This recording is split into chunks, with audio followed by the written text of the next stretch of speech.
তবে এই সংকটটাকে যদি আপনি সংকট থেকে উত্তরণের সহজ লাইন খুঁজতে চান, তাহলে আমি যে পরামর্শটা দিয়েছি আপনারা এই কাজটাকে দ্রুত বাস্তবায়ন করুন, তাহলে আবার আপনি হিরো হয়ে যাবেন যে আমি এই বাংলাদেশের শুধু রাজনৈতিক দলগুলোর পালস বোঝার জন্যই আমি এই মন্তব্য করেছি।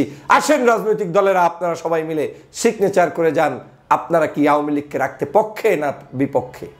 তখনই প্রমাণ হবে কারা কারা ওই দেশের প্রতি প্রীত দেখাচ্ছে, কারা কারা শেখ হাসিনাকে বাংলাদেশে পুনর্বাসন করতে চাচ্ছে, কাদের কি গোপন উদ্দেশ্য আছে, সব প্রমাণ হয়ে যাবে। প্রয়োজনে বাংলাদেশের বিভিন্ন বাহিনীগুলোকে যদি আইন সিদ্ধ থাকে তাদেরও মতামত নিয়ে আপনারা এখানে আওয়ামী লীগকে নিষিদ্ধের ব্যাপারে জাতীয় ঐক্যমত গঠন করতে পারেন। ডক্টর মোহাম্মদ ইউনূস সাহেব আপনার জন্য এখন একটা গোল্ডেন টাইম অপেক্ষা করছে। আপনি যেহেতু বলেছেন যে আওয়ামী লীগকে নিষিদ্ধ করা যাবে না, করা হবে না, শুধু অপরাধীদের বিচার করা হবে, তাহলে আপনার এই বক্তব্যের প্রেক্ষিতে বাংলাদেশের কোন কোন রাজনৈতিক দল ইতিমধ্যে স্টেটমেন্ট দিয়ে ফেলেছে যে আওয়ামী লীগকে নিষিদ্ধ করতেই হবে, তার মানে আপনার কাছে এভিডেন্স কিন্তু তৈরি হয়ে গিয়েছে যে আওয়ামী লীগকে নিষিদ্ধ আপনি করেন নাই, সমগ্র বাংলাদেশের রাজনৈতিক দল করেছে। তাহলে আপনার এখন কি উচিত? আপনি দ্রুত সকল রাজনৈতিক দলগুলোকে নিয়ে বসুন। বাংলাদেশের প্রতিনিধিত্বকারী অনলাইন অ্যাক্টিভিস্ট বলেন, সামাজিক ব্যক্তিত্ব বলেন, রাজনৈতিক ব্যক্তিত্ব বলেন, বিশেষ বিশেষ যারা জাতির জন্য অবদান রেখেছে সেই মানুষগুলোকে ডেকে এনে বসে আপনি সামনাসামনি সিগনেচার নিয়ে নেন। আওয়ামী লীগকে নিষিদ্ধ করতে চান, বাংলাদেশ জাতীয়তাবাদী দল বলেন, মন্তব্য লেখেন, ওনারা সামনে কি লেখে সেটা জাতির কাছে স্পষ্ট করেন। জামাত ইসলাম সামনে আসেন, লেখেন। চরমনাইয়ের পীরের ইসলামী আন্দোলন সামনে আসেন, লেখেন। এভাবে করে প্রত্যেকটি রাজনৈতিক দলকে আপনি এখন কাগজ তৈরি করে এই কাগজের উপর ভিত্তি করে কালকের আপনি নতুন করে আবার গেজেট প্রকাশ করে দিন যে আওয়ামী লীগ বাংলাদেশে নিষিদ্ধ, এবং এই রাজনৈতিক দলগুলোর যৌথ সিদ্ধান্তের আলোকে নিষিদ্ধ ঘোষণা করা হয়েছে। কারণ জনগণ আপনাকে 5 তারিখে দিয়েছে। আপনাদের এই সকল তালবাহনা দেখার জন্য, শোনার জন্য মাহে রমজানে আমরা বসে নাই যে কি পরিমাণ ভয়াবহ ষড়যন্ত্র। আমরা বারবার আপনাকে সমর্থন জানিয়ে এসেছি, বিশেষ করে আমি আপনার প্রতি সমর্থন, অকুণ্ঠ সমর্থন। সেনাবাহিনীকে সম্মান রক্ষা করা, তাদেরকে কোনোভাবে বিতর্কের ঊর্ধ্বে রাখা, যে কোনো মূল্যে তাদেরকে দেশপ্রেমিক হিসাবে দেশের মানুষের সাথে তাদেরকে কাঁধে কাঁধ মিলিয়ে চালানোর জন্য আমি চেষ্টা করেছি ফ্রম দ্য বিগিনিং। কিন্তু আজ যদি এই অবস্থা হয় আপনাদের, তাহলে আজকের এই জাতির কাছে আপনারা কি জবাব দিবেন? বাংলাদেশের জনগণের চাইতে কোনো শক্তি বড় থাকার কথা না।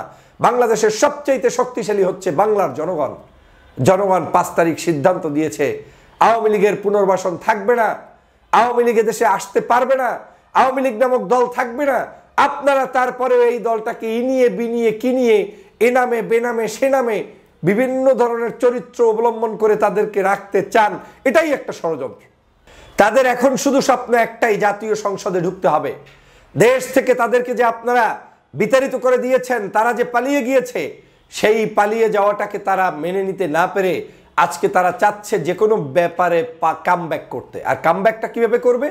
আওয়ামী লীগের খোরা লুলা ল্যাংরা যেই যেখানে আপনি সভাপতি সেক্রেটারির দায়িত্ব দেন না কেন, ওরা তার বাবাকে গালিগালাজ করুক না কেন, শেখ মুজিব থেকে শুরু করে আওয়ামী লীগের সবার বিরুদ্ধে ওরা বক্তব্য দিলেও আপনি বিশ্বাস করার সুযোগ নেই। কারণ ওরা যেই শেখ হাসিনা চলে আসবে, কিংবা পরিস্থিতি এমন একটা কিছু হবে যেখানে শেখ হাসিনাকে কামব্যাক করানোর সুযোগ পাবে, সেই দিন ওরা সবাই গিয়ে বলবে আমরা আপনার জন্য শুধু অভিনয় করেছি, আপনাকে আনার জন্যই আমরা এতদিন এত কথা বলেছি। আর শেখ হাসিনাও বলবে আমার সন্তানদেরকে কোলে টেনে নিলাম।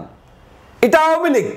অতএব সেই আওয়ামী লীগকে আপনি সাবের হোসেন চৌধুরী কিংবা ওই যে আপনার কি বলে সোহেল, তাজ, কিংবা অন্য অন্য কোনো রাজনৈতিক নেতৃবর্গকে ডেকে এনে তারপরে আপনি সেখানে প্রতিষ্ঠিত করবেন, এই প্রতিষ্ঠার স্বপ্ন দেখা ভুল হবে। আমি মনে করি আপনাদের প্রতি জাতির সম্মান ছিল, সেই সম্মানটা আপনারা ধরে রাখতে পারছেন না বলে আমার কাছে এখন মনে হচ্ছে। আপনাদেরকে নিয়ে বিতর্ক প্রায় বন্ধ হয়ে যাওয়া ধরছিল, কিন্তু আজকের আপনারা নতুন করে আবার এখানে বিতর্ক সৃষ্টি করছেন। তার মানে এখন কিন্তু সমগ্র জায়গায় একেবারে সিনাসাক করা হবে। কোন কোন ব্যক্তি আওয়ামী লীগের দালাল তাদেরকে কিন্তু জনগণ এখন নতুন করে তালিকা করবে। এই সরকারের মধ্যে ঘাপটি মেরে থাকা মানুষদের মধ্য থেকে, উপদেষ্টাদের মধ্যে যদি কেউ ঘাপটি মেরে থাকে, সরকারের বিভিন্ন এজেন্সির মধ্যে যদি কেউ ঘাপটি মেরে থাকে, প্রত্যেকের তালিকা কিন্তু এখন জনগণ করবে। আরেকটি নতুন সংকট আপনারা এখন এই মন্তব্যের মধ্য দিয়ে তৈরি করলেন।